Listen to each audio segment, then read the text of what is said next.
چونکہ پنجاب ایک so called government ہمارے اوپر مسلط کی گئی ہے پنجاب میں، اور ایسے ایسے فیصلے لیے جا رہے ہیں کہ جن کا حقیقت سے دور دور تک کوئی نہ واسطہ ہے نہ تعلق ہے۔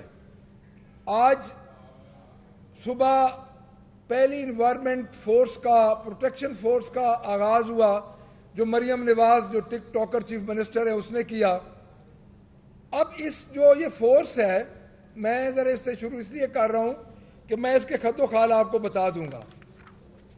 اب یہ جس فورس کی بنیاد رکھی گئی ہے، یہ سارے اہداف دوسرے ڈپارٹمنٹ آلریڈی پورے کر رہے ہیں، اور اربوں روپے یہ اس فورس پہ لگا کے، جس طرح ہر نیا محکمہ یہ کریٹ کر کے اور لوگوں کو اربوں روپے یہ ضائع کر رہے ہیں۔ اور میں یہ سمجھتا ہوں کہ یہ جو اس فورس میں بھرتی ہوگی، اپنے من پسند لوگوں کے ذریعے یہ لوگوں کو قابو کریں گے۔ اچھا، انوائرمنٹ فورس جو ہے وہ کیا کام کرے گی، معاملہ ہے اس پہ گورنمنٹ نے کیا کام کیا ہے۔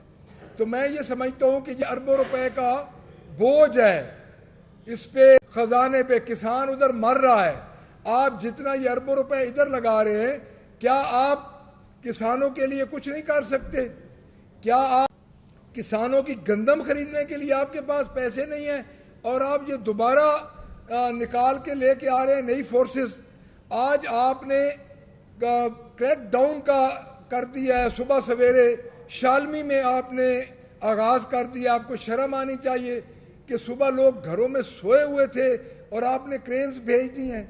آپ کو کیا آپ چیف منسٹر اس لیے بنی ہیں کہ آپ لوگوں کے گھروں میں داخل ہو کے غیر مردوں کو داخل کر کے وہاں پہ ان کے گھر گرائیں؟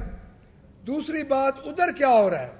ایک طرف یہ کام کر رہی ہیں، دوسری طرف خان صاحب کے کیسز اڈیالہ جیل کے باہر کیا ہو رہا ہے؟ یہ نالائق گورنمنٹ ہمیں یہ بتائے کہ آپ کی ڈومین کیا ہے۔ میں بار بار پوچھ رہا ہوں، کل خان صاحب کی بہنیں سارا دن ادھر بیٹھی رہیں، آپ کو شرم آنی چاہیے۔ نہتی عورتیں بیٹھی ہیں اور آپ ان کو بھائی کو نہیں ملنے دے رہی۔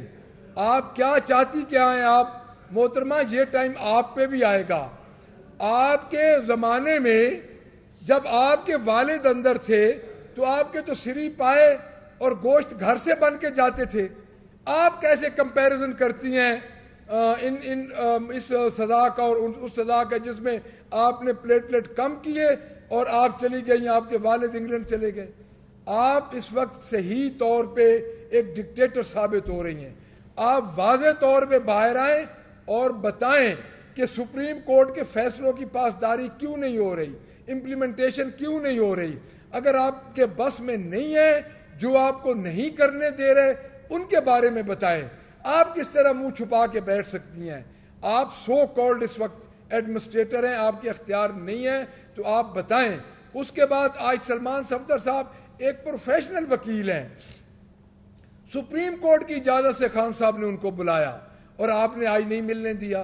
آپ نے سلمان اکرم راجہ جو ہمارے سیکرٹری جنرل ہیں ہماری پارٹی کے، ان کو نہیں ملنے دیا۔ آپ کا ادھر جو بے بس بیٹھا ہے سپرنٹینڈنٹ جیل، وہ بیچارہ یہ کہتا ہے کہ میرے بس میں نہیں ہے۔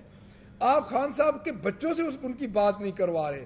حالت یہ ہے کہ اس کے اسمبلی کے باہر اس وقت 400 ملازمین بیٹھے ہیں اور اس میں زیادہ خواتین ہیں۔ آپ میں اتنی اخلاقی جرت نہیں ہے کہ آپ ان کے پاس جا کے کوئی بات کر سکے۔ تو میں یہ سمجھتا ہوں کہ اس وقت جو موجودہ صورتحال ہے اس میں آپ کی گڈ گورننس ختم ہو چکی ہے۔ خان صاحب کی بہنوں کی ملاقات نہ ہونا، آج خان صاحب کے وکیل کی ملاقات نہ ہونا، یہ ہمیں کس طرف لے کے جا رہی ہے؟ پاکستان تحریک انصاف کو یہ اس وقت پوری طرح ایک دھرنے کی طرف، ایک احتجاج کی طرف لے کے جا رہی ہے، اور آپ خود ہمیں اس طرف لے کے جا رہے ہیں کہ ہم احتجاج کی سیاست کریں۔ اب آپ کے لیے کوئی مدد نہیں آئے گی۔ اس کی وجہ یہ ہے کہ عوام لوگ آپ کے خلاف ہو چکے ہیں۔ تو میں یہ سمجھتا ہوں کہ یہ آپ جتنی فورسز بنائیں صوبے میں، آپ جتنا لوگوں کو کموڈیٹ کرنے کی کوشش کریں، اپنے من پسند لوگوں کو، عوام آپ کے ساتھ نہیں کھڑی۔